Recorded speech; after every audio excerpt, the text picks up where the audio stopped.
Welcome to M S kitchen official. आज हम बात करेंगे 10x11 के रेनोवेशंस किचन्स के बारे में, क्योंकि इस किचन्स को हमने कुछ लगभग 10 से 15 दिन पहले हमने तोड़ा था पूरा। और इसके लिए एक स्मॉल सी वीडियो बनाया था मैंने कि ये किचन्स उस टाइम पे किस पोजीशंस में था और इसमें क्या काम होना था। आज हम देखेंगे 11x8 की किचन जो कि पूरी रेनोवेशंस का है और इसको पूरी तरह से रिमूव करके बनाएंगे, क्योंकि इसमें बहुत सारा काम होना है। अगर देख रहे हैं, अगर ये किचन्स के डायमेंशन अगर देखेंगे तो यहाँ पे पूरी अगर देखें यहाँ पे तो पूरी पूरी इस टाइप से अगर देखेंगे तो पूरी दिमाग ने खा लिया, पूरी सड़ गया है एक तरह से देखेंगे तो। इसकी पॉइंट्स की अगर हम प्रेजेंट टाइम में अगर देखते हैं तो इसकी पॉइंट्स कैसे रहने वाली है। अगर देखेंगे यहाँ पे जो 11 फुट वाला जो काउंटर्स है तो इसमें यहाँ पे 600 mm का रेफ्रिजरेटर पहले का प्रोविज़न दिया हुआ था और एग्जैक्टली ये पॉइंट्स भी सही है, तो इसलिए हम रेफ्रिजरेटर का जो पॉइंट्स है पोजीशन है उससे चेंज नहीं करेंगे। जो ए वाला पॉइंट आप देख रहे हैं सिंक वाला, सिंक की पोजीशनिंग हमें ठीक लगा क्योंकि किचन्स के हिसाब से यहीं पे बन रहा था। तो यहाँ पे सिंक सिंक का जो पोजीशनिंग होगी यहाँ पे रहेगा। यहाँ पे जो फोसेट जो और वीडियो में मैं दिखाता रहता हूँ, तो यहाँ पे जैगवार के एक फोसेट लगना है जो कि निकाल करके वॉशिंग रिवॉल्विंग भी वॉश हो सकता है। तो पूरी ये किचन्स अब टूट करके सारी चीज़ें एक न्यू तरीके से बनना है। बनने के बाद देखते हैं कि कैसा लगने वाला है। तो आइए तोड़ फोड़ का काम स्टार्ट करते हैं।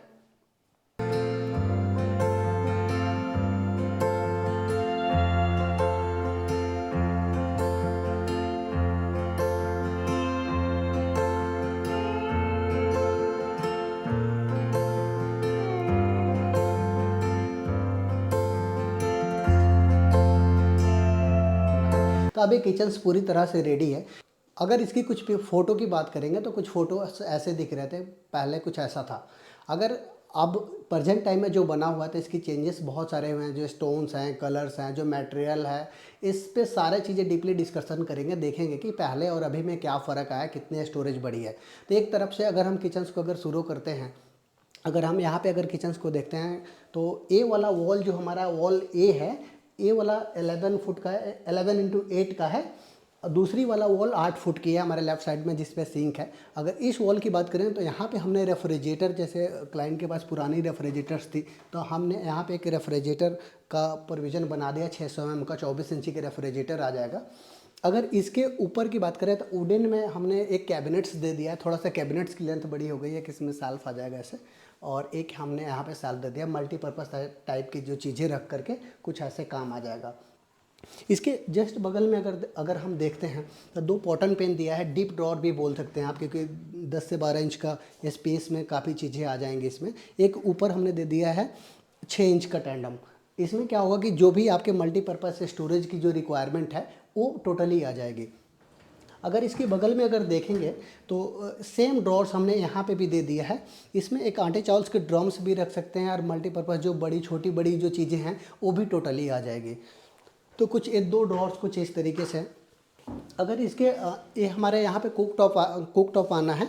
अगर इसकी बगल की अगर हम बात करें, यहाँ पे पीवीसी कटलरी 3 टैंडम हम जैसे कि प्रोवाइड कराते हैं किचन से नीचे। अगर इसकी फिनिशिंग और क्लैरिटी देखेंगे, सारा चीज़ अल्टीमेट हो गया है, कैपेचिनो में बना है।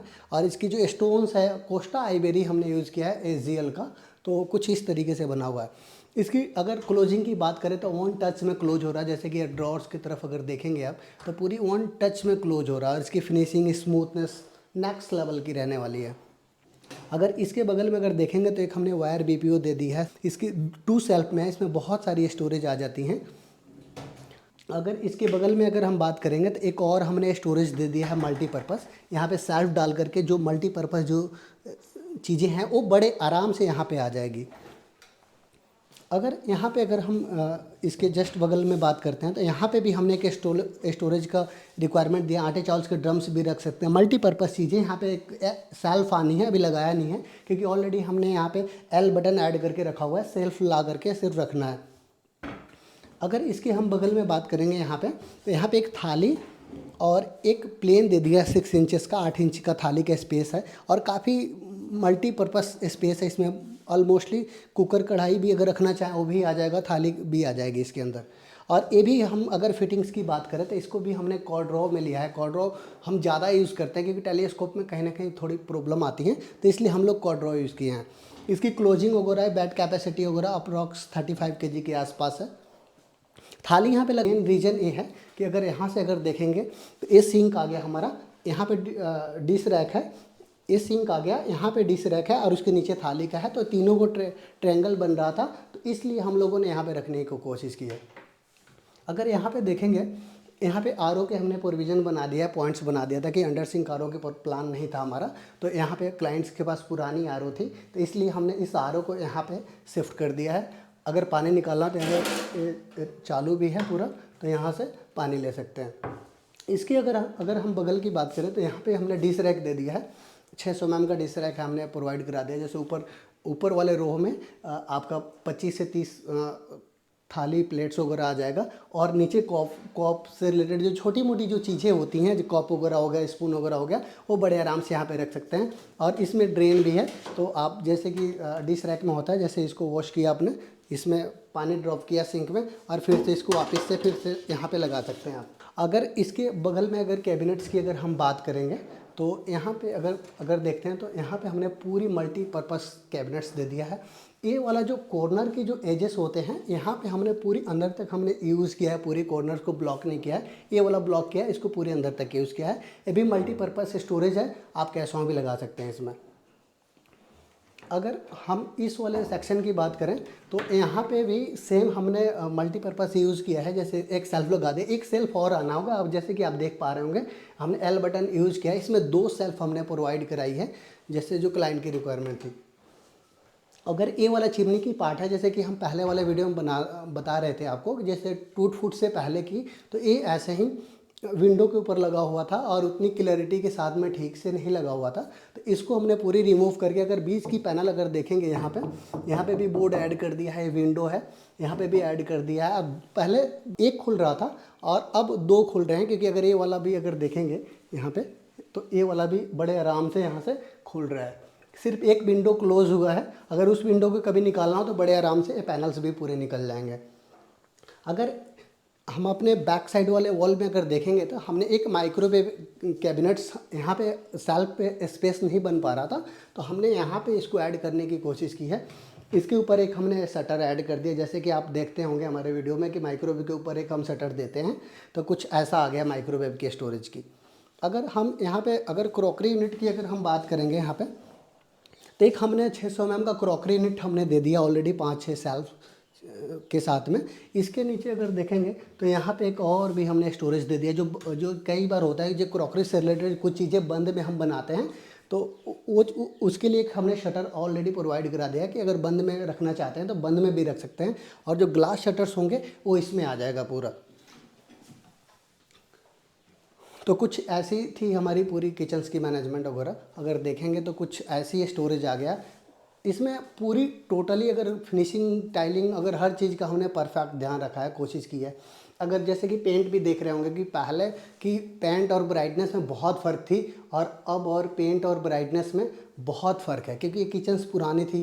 तो आपको पता होगा कि पुरानी किचन्स को जब बनाते हैं, कितनों भी कुछ कर लो, कुछ ना कुछ रह जाता है, लेकिन फिर भी इसकी काफ़ी अच्छे से इसको फिनिश करने की कोशिश की है। अगर इसकी मटेरियल की अगर हम बात करते हैं तो आपको बता दूं, अगर स्टोन्स की बात करें, अगर स्टोन्स की फिनिशिंग और क्लैरिटी देख रहे होंगे आप, एक AGL का कोस्टा मेपल हमने यूज़ किया है।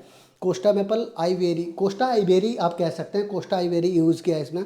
और इसकी जो एजेस अगर देखेंगे ना, एजेस देखिए कि 60 mm की एजेस हमने बनाया हुआ है। आमतौर पे पत्थरों में देखते हैं कि 30 mm की एजेस बनता है, पत्थर को डबल मोल्डिंग करके बनाते हैं, लेकिन इसकी फिनिशिंग आप देख सकते हैं 60 mm का एज हमने कन्वर्ट कर दिया है उसको पूरी केमिकल के साथ में। अगर इसकी कलर की बात करें तो हमने कैपेचिनो यूज़ किया है, कैपेचिनो PU में यूज़ किया है। ऊपर का अगर हम अपर कैबिनेट्स की बात करें तो हमने मरीनो की लैमिनेट्स यूज़ किया है 1 mm का फ्रोस्टी वाइट, और इसके फ्रिज के ऊपर का ये भी मरीनो के हमने लैमिनेट्स यूज़ किया वुड कलर का। तो कुछ ये थी हमारी किचन्स बनाने की बेस्ट प्रोसेसिंग। अगर मैं बात करूं, अगर टाइल्स की बात करूं तो कजारिया का हमने टाइल्स यूज़ किया है। ये वाला टाइल्स अगर देखेंगे, कजारिया का कोई शोरूम आपके आसपास होगा तो वहाँ पे ये टाइल्स दिख जाएगा। कुछ इस तरीके से लगाने के बाद में टाइल्स हमें काफ़ी अच्छा लग रहा था। बहुत सारे टाइल हमने स्टडी किया कि इस किचन्स पे कोस्टा आइवेरी और कैपेचिनो के बीच में कौन सी टाइल्स अच्छा होगा, तो हमें कजारिया का मिला, क्योंकि हम वहाँ पे विजिट किया, देखा हमने। उसके बाद में मुझे लगा कि ये वाला टाइल्स इस सिचुएशन में फिट बैठ रहा है। बाकी आप लोग देख करके बता सकते हैं कि आपको टाइल्स और स्टोन्स और कॉम्बिनेशन कैसा लगा। अगर हम सिंक की बात कर लेते हैं, अगर यहाँ पे हमारे स्टोरेज कम था तो मैं आपको एक टेक्निकली चीज़ें मैं बताना चाहूँगा। अगर सिंक 36 इंचेस का है, लेकिन 36 में अगर आप देखेंगे तो 36 का तो विथ ड्रेन के साथ में आपको स्टोरेज तो मिल ही रहा है। अगर इसके नीचे देखेंगे ना तो 2 बास्केट्स भी मिल रहा है। अगर आप थोड़ा सा अगर ठीक से देखेंगे तो देखिए सिंक के नीचे बास्केट आ गया, तो ड्रेन लगाने के आपके बहुत ज़्यादा एडवांटेज होते हैं, आपके स्टोरेज थोड़ा एक्स्ट्रा मिल जाता है। अगर इस कॉन्सेप्ट की बात करें, और सिंक भी यहाँ पे आप अगर बर्तन वॉश कर रहे हैं तो बड़े आराम से रख सकते हैं। डबल बाउल जैसा ही काम होता है इसका, और नीचे आपके 2 स्टोरेज मिल जाता है। तो ये टेक्निक भी अगर इन द केस आपके केस में अगर कुछ ऐसा बनता है तो बड़े आराम से टेक्निक आप यूज़ कर सकते हैं। अगर इसकी अगर हम फोशेट की नल की बात करें, हमने जैगवार का एक टैब यूज़ किया है। अगर इस टैब की बात करूँ तो इसे फोशेट बोलते हैं। निकल जाता है और इसके वॉश भी कर सकते हैं हम निकाल करके। इसमें कुछ अगर एक देखेंगे तो यहाँ से पूरी हम बड़े आराम से वॉश कर सकते हैं। हमारी ज़्यादातर किचनों में हम कोशिश करते हैं इसी टैब को लगाने के लिए। थोड़ी सी कॉस्टली होती है, उतनी भी नहीं कह सकते हैं। आप अगर ये वाला अगर टैब लेना चाहते हैं तो 6-6.5 हज़ार रुपये के आसपास में आ जाएगा। वो भी डिपेंड करता है आप किस सिटी में रहते हैं, उसके अकॉर्डिंग आपका रेट के हिसाब से आ जाएगा। अगर इसकी मूविंग की बात करें तो अगर यहाँ पे अगर आप देखेंगे, यहाँ पे टैब को देखेंगे तो इसकी मूविंग काफ़ी अच्छी हो रही है। फ्लैक्सिबल के हिसाब से काफ़ी परफेक्ट मूविंग है इसकी। तो ये कुछ ऐसा था ये टैब और इस सिंक से रिलेटेड चीज़ें। आपने पूरी आफ्टर एंड बिफोर की वीडियो देख लिया, पूरी ये किचन्स देख लिया। अब आपको पता चल गया होगा कि आफ्टर एंड बिफोर का जो डिफरेंसेस है कितना रहने वाला है। ये थी हमारी पूरी किचन्स की टिप्स और टूर। जैसे कि आपने देखा आफ्टर एंड बिफोर से रिलेटेड हमने इसमें कुछ काम करने की कोशिश की है। तो आपको आफ्टर एंड बिफोर की फ़ोटोज़ देख करके, वीडियोस देख करके पता चल गया होगा कि हमारे वर्कशिप कैसा है, हमने कैसा काम किया है। तो उम्मीद है वीडियो आपको पसंद आई हो। अगर पसंद आई हो तो सब्सक्राइब कर लें और उनको ज़रूर शेयर करें जो घर से रिलेटेड कुछ काम कराते हैं। वीडियो देखने के लिए बहुत बहुत धन्यवाद।